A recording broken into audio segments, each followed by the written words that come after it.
Hi friends, ಎಲ್ಲ ಹೇಗಿದ್ದೀರಾ? ಇವತ್ತು ನಾವು ನೋಡೋಕೆ ಹೊರಟಿರೋ ಘಟನೆ ಒಬ್ಬ ಡೆಲಿವರಿ ಬಾಯ್ನ ಕಥೆಯಾಗಿದೆ. ಆತ ತುಮಕೂರಿನಲ್ಲಿ ಇರುತ್ತಾನೆ. ಆತ ಸುಮಾರು ನೈಟ್ ಒಂದು ಗಂಟೆಯಲ್ಲಿ ಡೆಲಿವರಿ ಮಾಡಲು ಹೋಗಿ ಏನಾಯಿತು ಎಂಬ ಘಟನೆ ನೋಡೋಣ. Welcome to my channel. ನಾನು ನಿಮ್ಮೆಲ್ಲರ ಪ್ರೀತಿಯ ಕನ್ನಡಿಗ.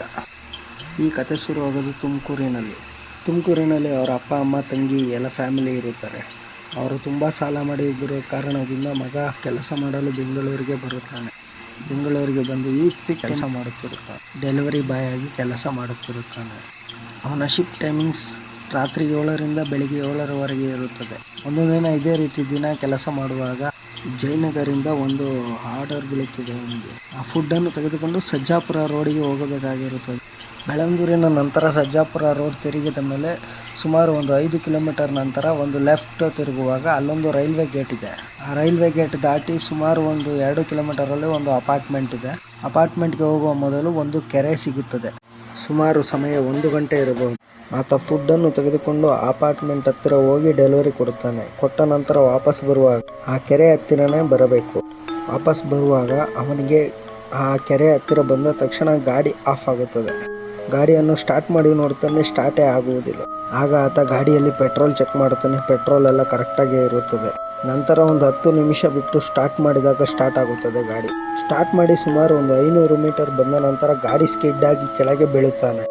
ಬಿದ್ದ ನಂತರ ಗಾಬರಿಯಲ್ಲಿ ಸ್ವಲ್ಪ ಏಟಾಗಿರುತ್ತದೆ. ಪುನಃ ಗಾಡಿಯನ್ನು ತೆಗೆದುಕೊಂಡು ಸ್ಟಾರ್ಟ್ ಮಾಡಿದಾಗ ಸ್ಟಾರ್ಟ್ ಆಗುವುದಿಲ್ಲ. ಗಾಡಿ ಪುನಃ ಒಂದು 20 ನಿಮಿಷ ಬಿಟ್ಟು ಸ್ಟಾರ್ಟ್ ಮಾಡ್ತಾನೆ, ಸ್ಟಾರ್ಟ್ ಆಗುತ್ತದೆ. ಅಷ್ಟರಲ್ಲಿ ಹಿಂದೆಯಿಂದ ಯಾರೋ ಕೂಗಿದಂತಾಗುತ್ತದೆ. ಹೇ ಶಂಕರ್, ನನ್ನನ್ನು ಬಿಟ್ಟು ಎಲ್ಲಿಗೆ ಹೋಗುತ್ತಿರುವೆ? ನಿಲ್ಲು ಎಂದು ಕೂಗಿದಂತೆ ಆಗುತ್ತದೆ. ಗಾಡಿ ಸ್ಟಾರ್ಟ್ ಮಾಡಿ ಮೂವ್ ಮಾಡಿದ ನಂತರ ಗಾಡಿಯನ್ನು ಹಿಡಿದು ಯಾರೋ ಎಳೆದಂತೆ ಆಗುತ್ತದೆ ಅವನಿಗೆ. ಆಗ ಶಂಕರ್ ಅಂದುಕೊಳ್ಳುತ್ತಾನೆ, ಇದೇನೋ ಬೇರೆ ಇದೆ, ಫಸ್ಟು ಇಲ್ಲಿಂದ ಹೊರಡೋಣ ಎಂದುಕೊಳ್ಳುತ್ತಾನೆ.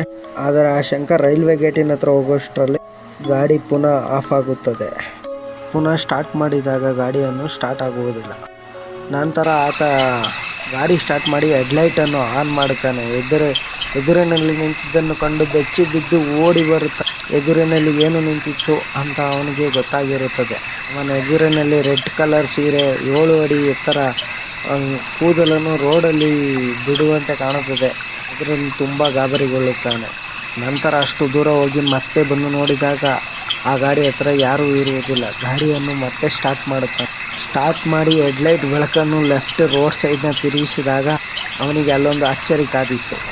ಆ ಭಯಂಕರ ಆಕೃತಿ ಅಲ್ಲಿ ಕುಳಿತುಕೊಂಡು ಒಂದು ಮಗುವನ್ನು ತಿನ್ನುತ್ತಿತ್ತು. ಅದನ್ನು ಕಂಡ ಶಂಕರ್ಗೆ ಚಳಿ ಜ್ವರ ಬಂದಿತ್ತು. ಮುಂದಿನದು ಪಾರ್ಟ್ 2ನಲ್ಲಿ ನೋಡೋಣ.